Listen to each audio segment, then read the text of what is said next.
Hello and good evening. I'm Melissa Idris. And I'm Sharad Kuttan.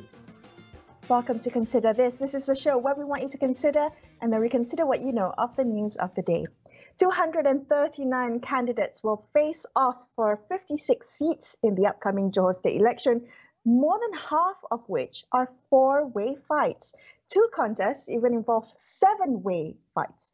How will campaigning strategies be affected or impacted by the highly competitive race? Our first guest tonight is Norazlin Ambrose. He's an EXCO member of UMNO Youth, also chief of the Pasir Gudang division of UMNO Youth. Azlin, I want to begin by touching on some of the arguments that those who are against UMNO often use. The fact that they argue that a win for UMNO BN is actually a win for the court cluster, that supporting UMNO means supporting those who have been convicted of corruption and abuse of power. Is this a weak point in UMNO's campaign? And what is UMNO's counter to this claim and to those making this argument? Thank you, Melissa. Hi, Sharad.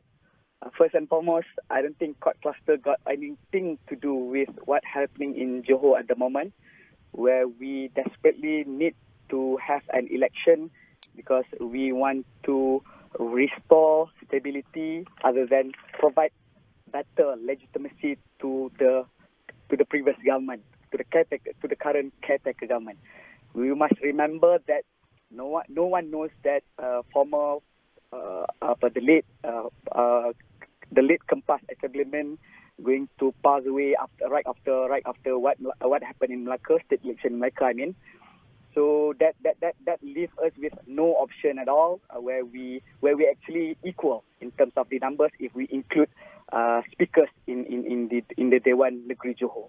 So basically, court cluster got nothing to do with this state election. What we want to do is basically we want to restore legitimacy to the current government. We admit that Dato' Hasni Mohamad, the caretaker Menteri Besar, going to our candidate for Menteri Besar, be the Menteri Besar by not through the proper channel, which is through the election.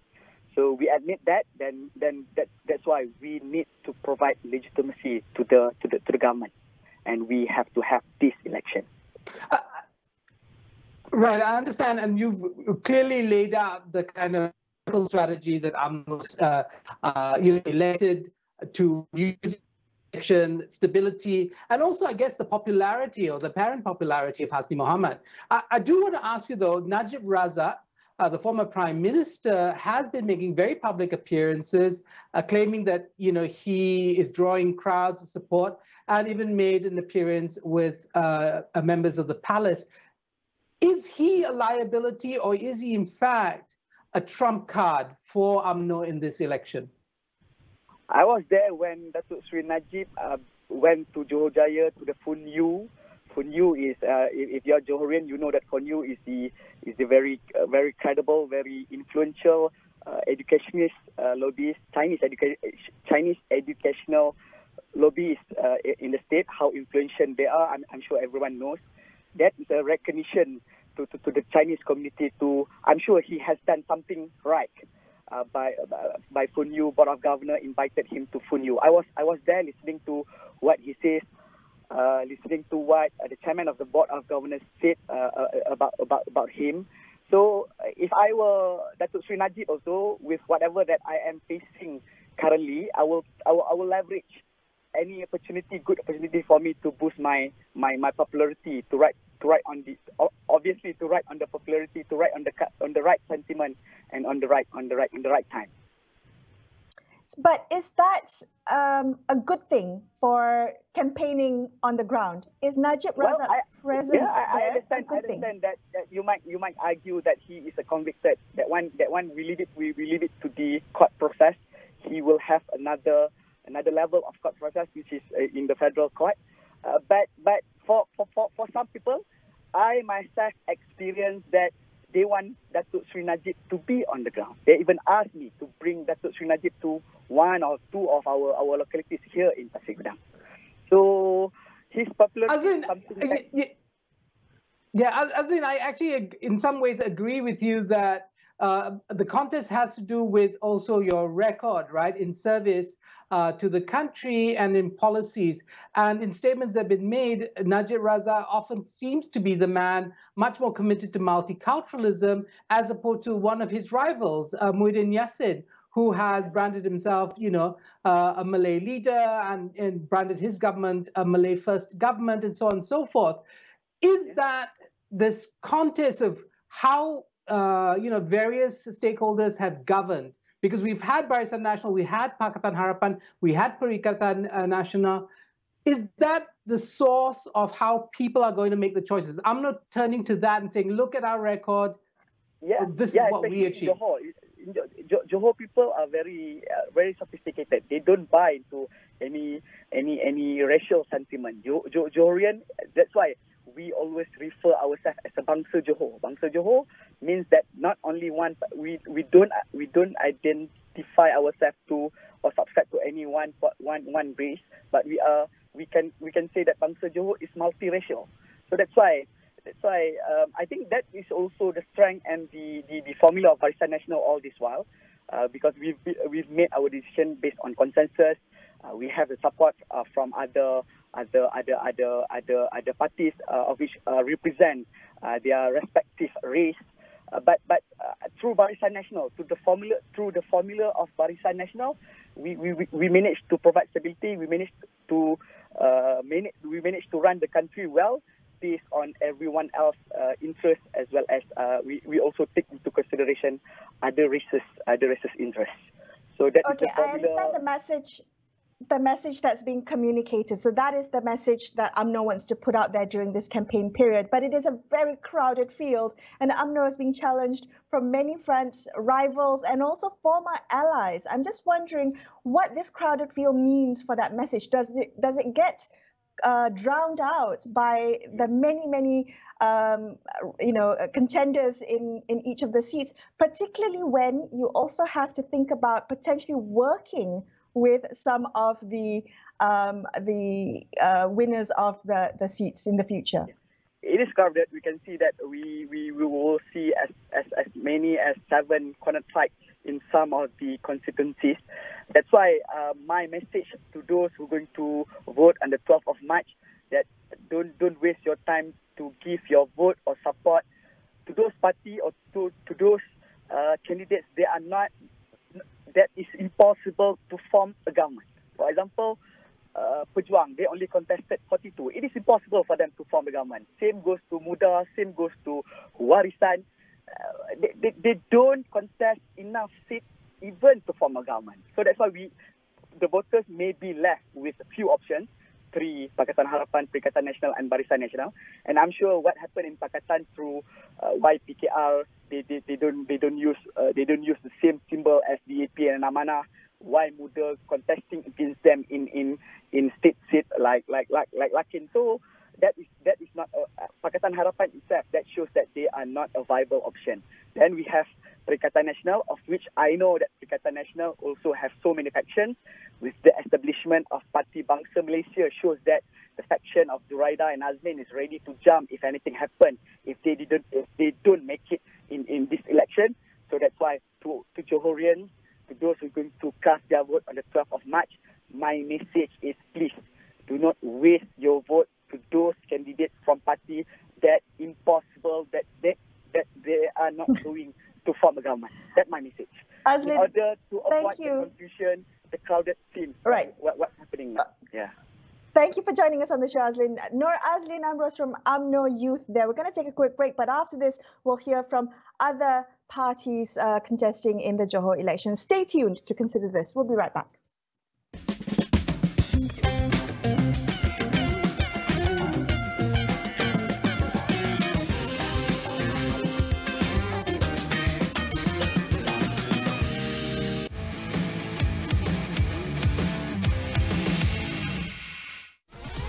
Cukup rasa, tak kenal tak cinta. Lagi cukup rasa, mencari lauknya apa jua. Hebat-hebat rasa, Maggi cukup rasa. Saya memberinya kebaikan Bali Malt, susu, koko serta vitamin dan mineral penting. untuk membebaskan tenaga daripada sarapan berkhasiat. Finally! Jadi juga plan kita mau bercuti, kan? Oh my God! Orang yang kau kenal hilang. Kau nak tahu dia hidup atau dia mati. I think someone is hunting us. Pembunuh itu mungkin berada di kalangan kita. Kau takut nyawa kau dikencam atau kau takut Sofia tahu tentang Mano? Apa kaitannya Dina dengan semua ini? The Disappearance of Erdina Adwa. Siwa dan stream on demand atau sila ke saluran 480. Sultan Johor Sultan Ibrahim Sultan Iskandar memberi perkenaan untuk Dewan Undangan Negeri Johor dibubarkan. PRN Johor bakal berlangsung. Saya perlukan a fresh mandate. Apa reaksi rakyat? Ia bagi membawa perubahan di Johor serta menentang UMNO dan Perikatan Nasional. Dikalahkan bermula di Johor. Ikuti perkembangan seterusnya. Beliau sedia untuk bertemu bila-bila masa atas semangat Johor itu milik kita bersama. Pastikan AWANI 745 pilihan anda.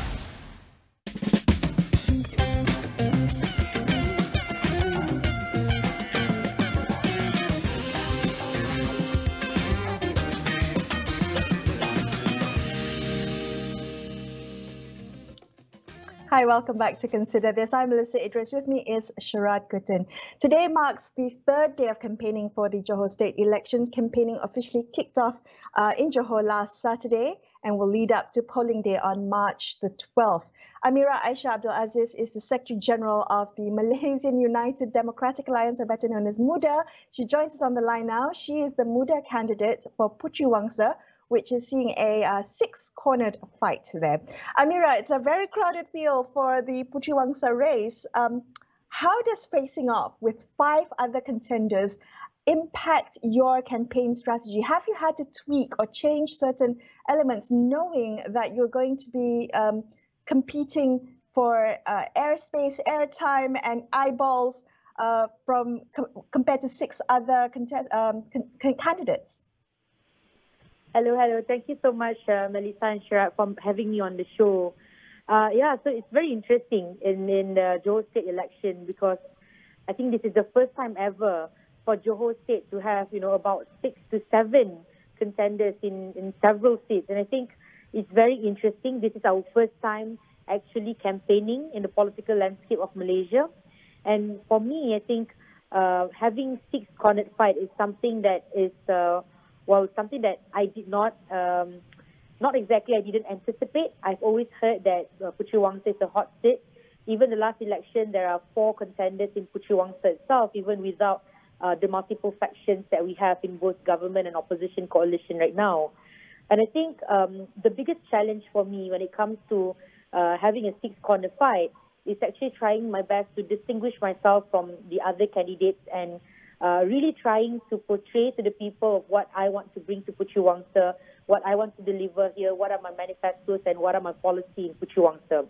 And I think the strategy for me going forward on that front is that with Puteri Wangsa having a large amount, very significant amount of additional voters with the Undi 18 and automated voters registration, there are a lot of my the voters in my constituency who are very visible online as well. Because Puteri Wangsa is quite an urban area. There's like an urban and semi-urban area in Puteri Wangsa. And so the strategy of MUDA and myself going forward into this fight is to actually have, our focus on both on the ground campaign and as well as on social media. And I think that is very important for us to cover. So in terms of on the ground campaign, I'm very lucky to have a very strong team with me. I'm very lucky to have the support of my friends from Pakatan Harapan, also the support of my friends from MUDA, going on the ground, introducing the flag of MUDA, introducing what I want to bring. And on social media, I'm also very lucky to have people helping me, not just with my Malay and English content, but I also have volunteers helping me with my Mandarin content. Right. I want to ask you about who the main rivals are in this particular fight. You're all as I understand it, you're the only woman in this 6-corner contest. Is that going to play against you? Is a question of your age going to play against or for you? Is the question of ethnicity going to be also important? This is a seat where Barisan Nasional has fielded an MCA candidate. Yeah, I think because it's very unique. Because I think now the voters nowadays are not exactly, the voters like the old days where they are thinking about which race should we vote for, which gender should we vote for. When I go on the ground and engage with the voters, the only things they care about are who is the candidate who is going to fight about their rights, who are the candidates who are going to speak on behalf of them. And it doesn't really matter to them that I am young. It doesn't really matter to them that I'm a female. Those things have never been questioned. The only things that they wanted to hear from me was, what do I want to do if, I am elected as their representative here? What can I offer to them?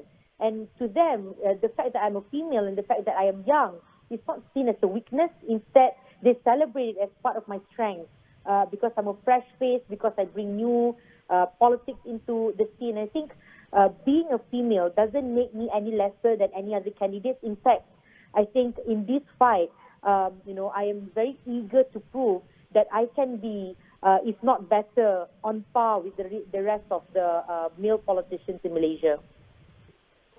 Amira, we understand that there have been tensions between MUDA and PKR, particularly over the decision to field a candidate in Larkin. Are you concerned that there might be consequences from that, consequences specific to your campaign in Puteri Wangsa? Well, I think the thing about the discussion with PKR, we have gone through the negotiations, several rounds of negotiations, and obviously when the decision wasn't made in favor of both parties, at the end of the day, we can't afford, we can't help to have at least a lot of clashes, but, we in the end decided to fill in our candidate, which is a very good candidate in Larkin. However, in Puteri Wangsa itself, the PKR members who have been working closely with me before the announcement of Larkin are still working closely with me as well. I think whatever happens in Larkin doesn't affect the campaign here in Puteri Wangsa, and I think almost the same in other constituents, because I think nowadays it's time for us to celebrate the democratic right of any party to fill in their candidates in places which they feel that they can represent the people there. And I think that's something that is very progressive in terms of the democratic rights in our country. And in Puteri Wangsa, I am very grateful that I still have very strong partnership with my friends from Pakatan Harapan. And so far, as I know, there has not been any negative impact from us fielding in our candidate in Larkin. All right, okay, Amira, I want to ask you that, coming back to the question, I perhaps asked too many questions at the same time. So let me rephrase the question I asked earlier, which was that, who are your main contenders? Who do you really, are you in a battle with? Is it Barisan Nasional, or is it the Perikatan Nasional candidate, both of which were part of the incumbent government of Johor? Are these the two main contenders, or is Parti Bangsa Malaysia or Pejuang equally, important as a possible rival to get the votes of people in Puteri Wangsa? Well, when I go on the ground, when I meet up with a lot of the people there, they don't really speak to me about the other candidates. All they ever, said to me was they wanted to know what I'm fighting for. They wanted to know what I'm doing for the state, for the constituency of Puteri Wangsa. But when I look at the sort of visibility of a party on the ground, specifically in terms of the flags, in terms of the billboards and banners, I think the party that is most, sort of like the biggest contender here for myself is definitely Barisan Nasional, MCA. At the same time, I also do not want to overlook, YB Stephen Chong, who is the incumbent Member of Parliament here in Sebrau. And I think these are two people that sort of gave the biggest, fight here in Puteri Wangsa. But at the same time, when I went on the ground, a lot of times I had a lot of, I met up with Mr. Loh from Perikatan Nasional a couple of times as well. So I think they all bring different segments of voters along with them. And by the same time, when I go down on the ground, it doesn't seem as if the people are speaking much about, these people are against me because they are supporting others. It's more of what do you bring onto the table in comparison with the rest of the contenders. Okay, Amira, thank you so much for joining us tonight. Amira Aisyah Abdulaziz, Secretary General of Muda and candidate for Puteri Wangsa. Stay tuned to consider this. We'll be right back. We'll take a look at another seat in Johor.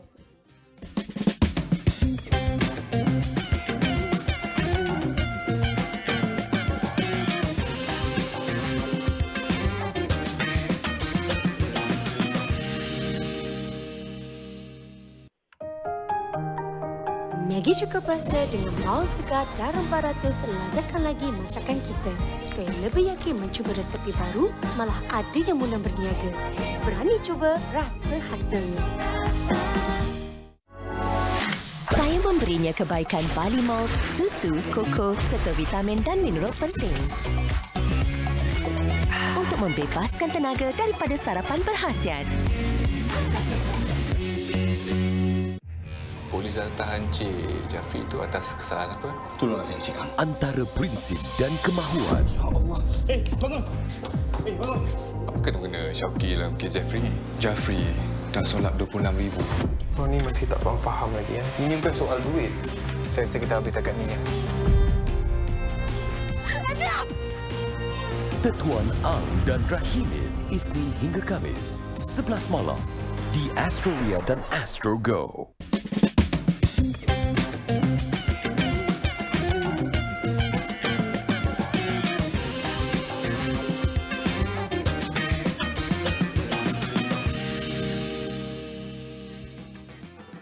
Hi, thanks so much for staying with Shrad and I on Consider This. Let's speak now to Liao Chai Tung. She's the incumbent Johor Jaya Assembly person from DAP.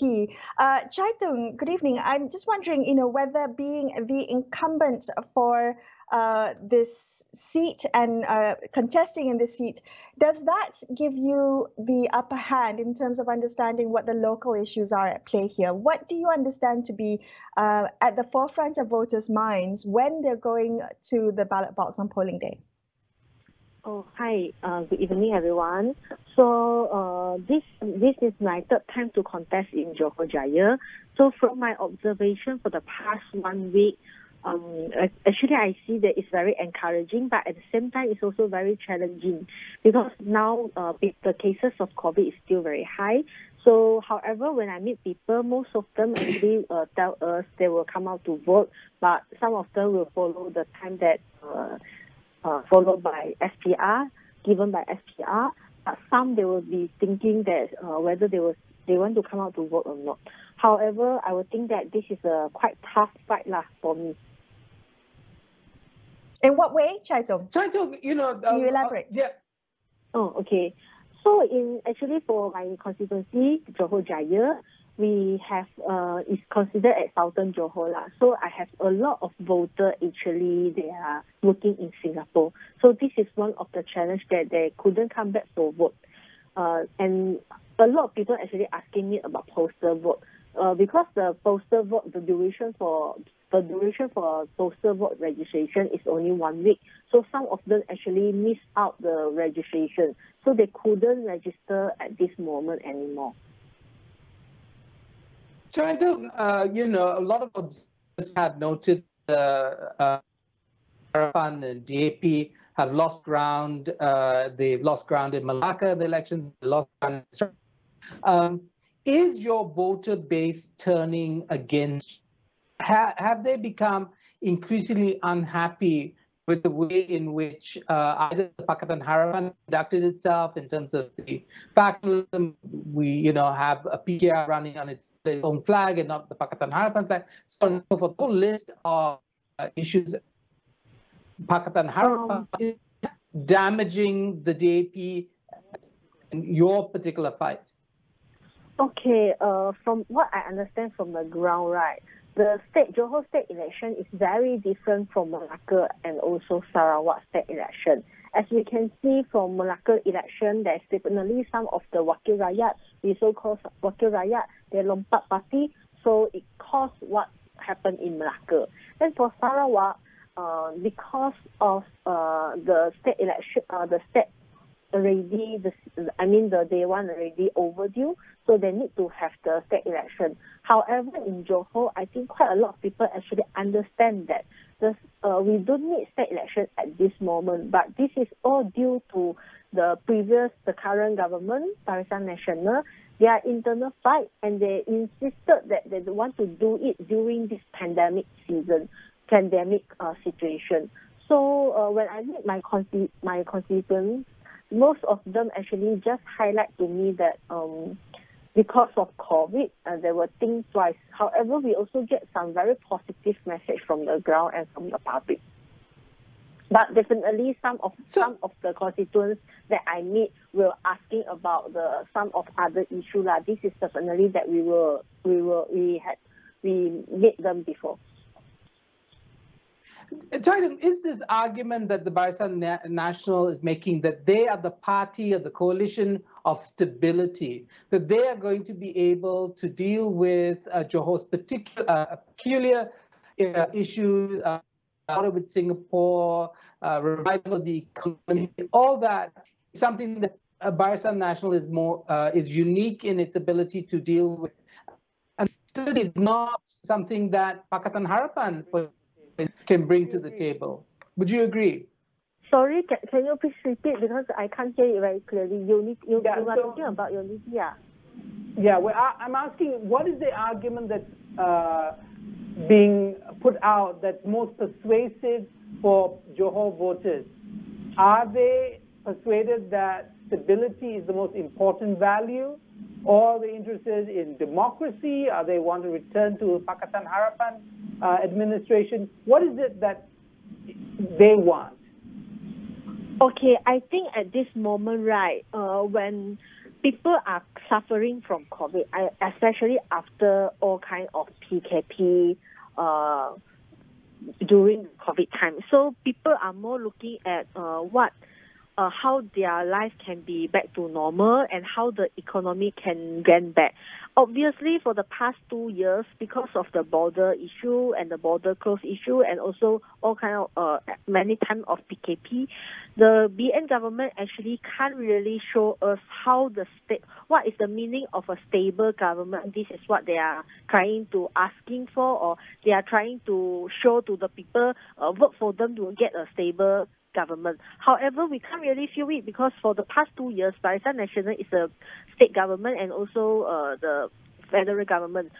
For the past 2 years, they doesn't really show us what stable they can bring to us, because even now people are talking about harga barang naik, all kind of increases. So it doesn't show that what BN will want to bring to us. All right, thank you so much, Chaitum.